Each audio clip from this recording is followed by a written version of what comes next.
Okay, we'll finish with 3 more percentage questions here. These are worded questions, and these are the type of questions you're probably going to see at the end of your upcoming maths test. So 3 questions. The timers are in red. Feel free to skip to the one that you're interested in.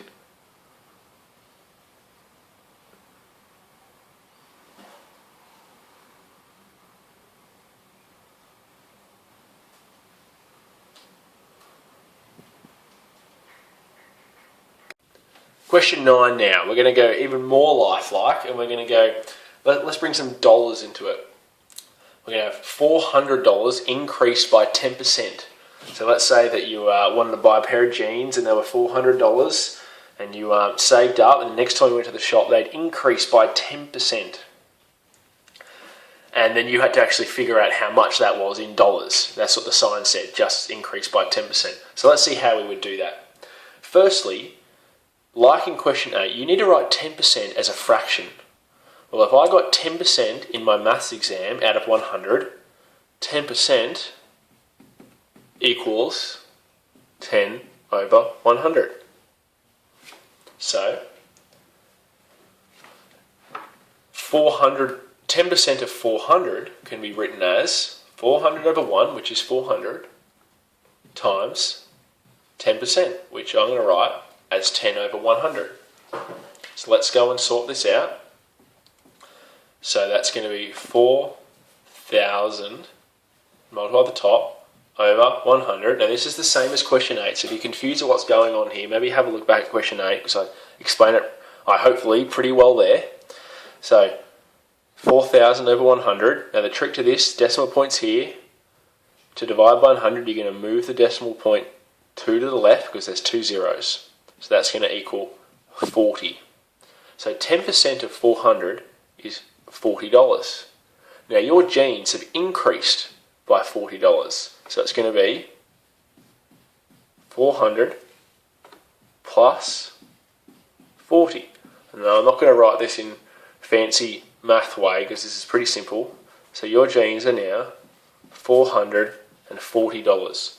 So $400 increased by 10% is $440. Let's go the other way now and decrease the money by 20%. So 20% can be written as 20 over 100. If I got 20% in my maths exam out of 100, it would be 20 over 100. I now need to find out what 20% of $80 is. So 80 over 1 times 20 over 100 times the top.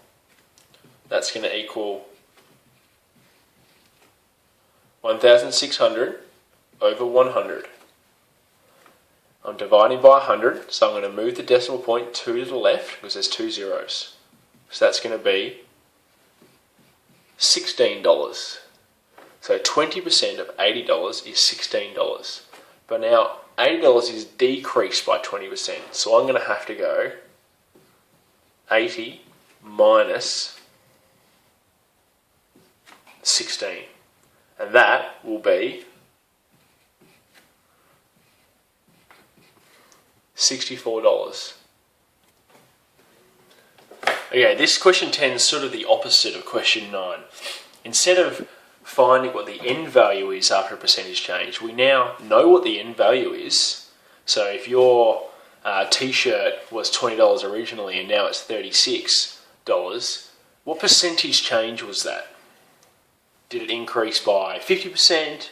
Did it increase by 40%? That's what we're trying to find out here. Step 1 to this question is you need to find the difference. How much did it change by? So it changed from 20 to 36. So it changed by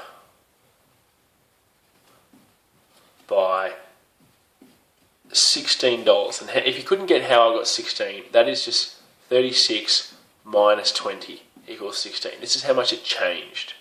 Okay? Okay, so now that we have this change in dollars, we need to relate this to what the original value was in order to find the percentage change. So it was originally 20, and it changed by 16. So you can now write that as 16 over 20, okay? We need to turn it into percentage form though. Now, like in question 6 in this video, in order to turn it into percentage, we need to times by 100. Or times by 100 over 1, which is the same thing. Okay? And now we're in percentage form. I'm just gonna rub this out just for space. So now we have 1,600 over 20%. And now I know that 10 goes into both of these, so it's going to be, I'm going to divide both sides, top and bottom, by 10, so it's going to be 160 divided by 2. And I know that this is going to divide by 2 as well, so that's going to equal 80. So I could summarise that by saying my $20 shirt increased by 80%. And after that 80% increase, my shirt, which is now a complete rip-off, is $36.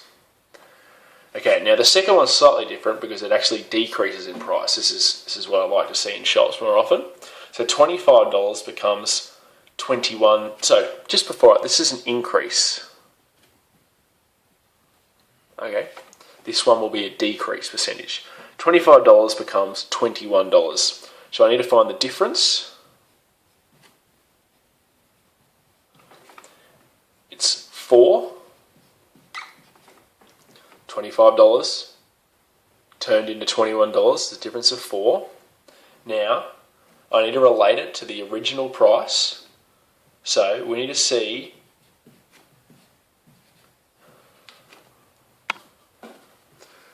so when I write 4 over 25, I'm finding out how much difference, how much is the change of 4 compared to the original price of 25. Okay. Now we need to convert this to a percentage, so I'm going to times by 100, and this is now in percentage form. 100 times 4, let's time the top line, 400 over 25. Now 25 will go, this is as a percentage, 25 goes into 104 times, so it's going to go into 400 16 times, so it's going to be 16 over 1, which equals 16%. So to summarise that, this $25 decreased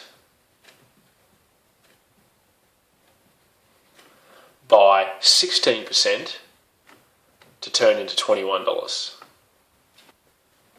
Question 11. The final question of the video. This is a bit of a harder question, and I'm not going to probably explain this too much. I'm just going to show you how I would go about solving this. It's a bit of a difficult question. It's a nice worded question. So, here we go. If 6% of an amount of money is $30, how much is the full amount? So, 6% is 30. Now, I think to myself, if 60% is 30, then what's 1%? Well, that'll be 30 divided by 6. Now 30 divided by 6 equals, my 5s are looking like dollar signs, $5. So if 1% is $5, then 100%, which is the full amount, will equal 5 times 100. There we go. So I raced through that pretty quickly. And I'll just go back to this step here, why I went from 6% to 1%. We have 6%. The goal is to get to 100%, because that's the full amount. So I thought to myself, well, it's quite hard to get 6 to 100. What if the easiest way I could think was just to get it to 1%, which is dividing it by 6. And then from there, you're just simply going to be timesing by 100 to get from 1% to 100%. So that's how I would go about solving that question.